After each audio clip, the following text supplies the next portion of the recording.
पापा आज कोई अच्छी सी मोटिवेशनल स्टोरी सुना दो किस तरह की? कि जिंदगी को कैसे जीना चाहिए हमें। लाइफ पे? जी। लाइफ पे स्टोरी ये है, हम इसको 3 पार्ट में लेके चलेंगे। एक बारी की बात है, एक शहर में कोई महापुरुष आए। उनके पास बड़ा गरीब आदमी गया, महाराज मेरे पास खाने को दाने पूरे नहीं होते, मैं मेहनत बहुत करता हूँ मगर मेरा गुजारा अच्छे से नहीं चलता। उन महाराज को उसके ऊपर दया आ गई। उन्होंने अपने झोले में से एक मोटा सा कांच का टुकड़ा नीले से रंग का निकाल के उनको दिया। बेटा जाओ, इसको बाजार में इसकी कीमत लगवाओ, इतनी अच्छी कीमत लग जाए आप इससे अपना गुजर बसर करो। वो अपना महाराज जी से माथा टेक के और पत्थर लेके चल दिया बाजार में।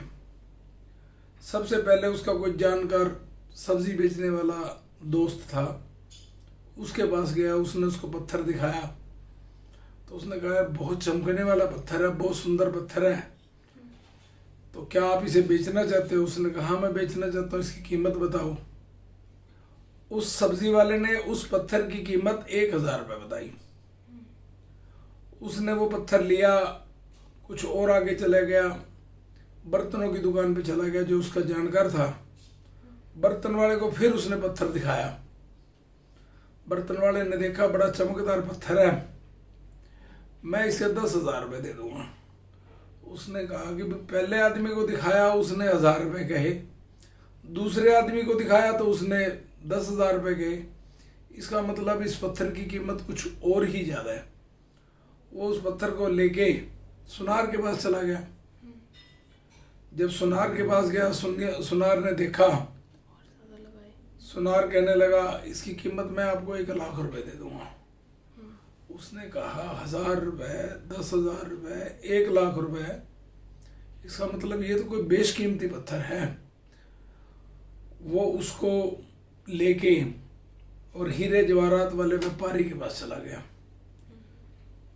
अब उस व्यापारी ने जब देखा पत्थर तो देखता ही रह गया। चूमा उसने, आसमान की तरफ देखा, हाथ जोड़े, हे परमात्मा आज तूने मुझे क्या चीज़ दिखाई है, ऐसा पत्थर मैंने पहले कभी नहीं देखा।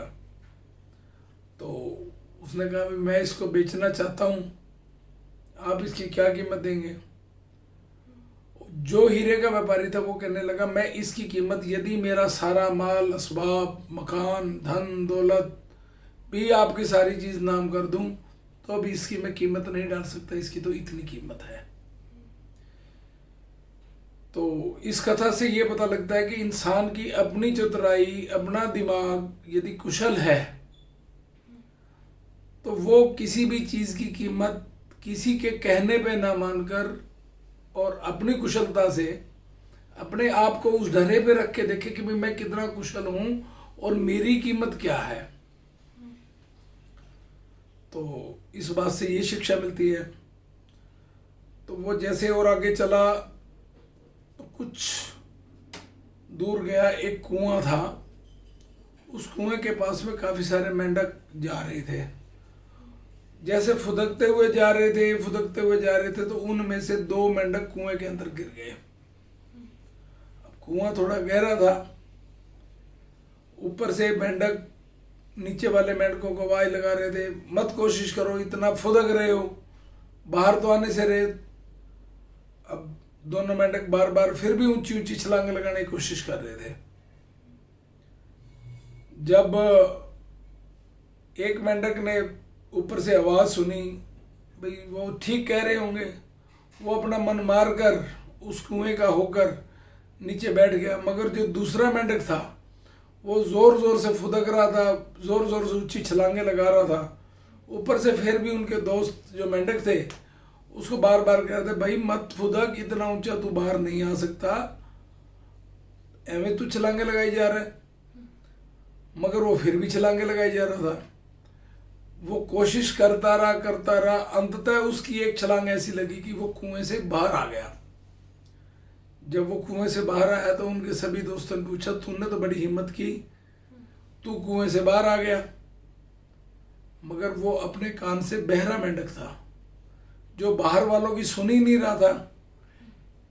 तो वो बाहर की बातें ना सुनकर अपनी अंदर शक्ति के साथ उसने ऐसा जंप लगाया कि वो बाहर आ गया। यदि वह उस मेंढक की तरह सुन रहा होता तो शायद वो भी अंदर ही बैठा रहता कि भाई अब मैं बाहर तो जा नहीं सकता। तो हमारे दोस्त भी ऐसे मोटिवेशनल होने चाहिए कि यदि आप कोई गोल तय कर लेते हैं तो उसको गोल अचीव करने की क्षमता रखनी चाहिए। तो अपना गोल निश्चित रखो, वो जगह आपको जरूर मिलेगी जो आपने फिक्स की है।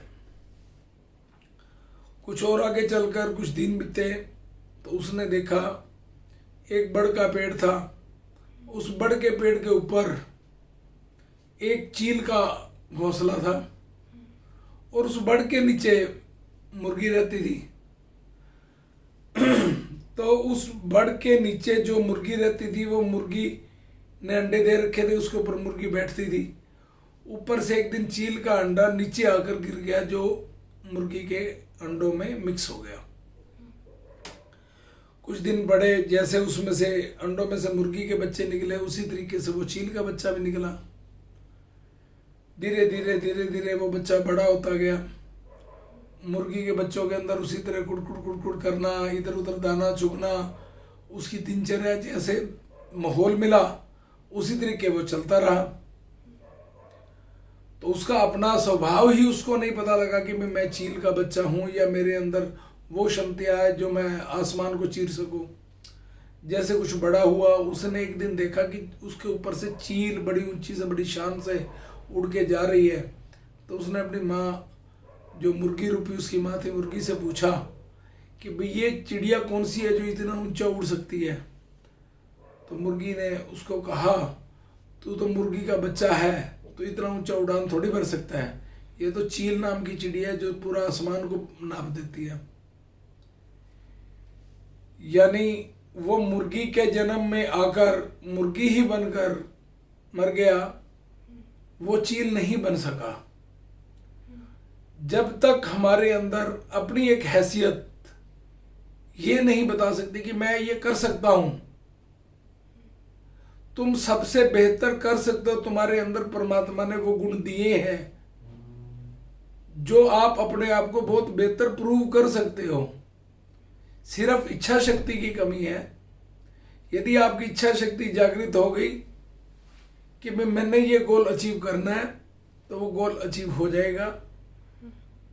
ये जिंदगी के 3 रहस्य हैं। इन 3 रहस्यों पे जिस इंसान ने अपनी जिंदगी को ढाल लिया, पहला जैसे नीले पत्थर की बात थी, वो उस क्षमता इंसान के अंदर है। दूसरा, मेंढक जिसने किसी की सुनी नहीं, उसने अपने आप को इतने गहरे कुएं में से भी बाहर निकाल लिया। तीसरा, जैसे चील है, चील ऊपर उड़ रही है मगर चील के बच्चे ने सिर्फ सारी जिंदगी मुर्गी का खाया, मुर्गी की तरह रहा। उसने कभी अपना गोल फिक्स किया नहीं। यदि उसने गोल फिक्स किया होता, मगर उसके अंदर क्षमता थी, उसके पंख उस लायक थे जो आसमान का सीना चीर सकते थे, मगर वो मुर्गी की तरह जिया। तो ये एक जिंदगी का रहस्य है। इस तरीके से इंसान को अपना गोल फिक्स करके जीना चाहिए।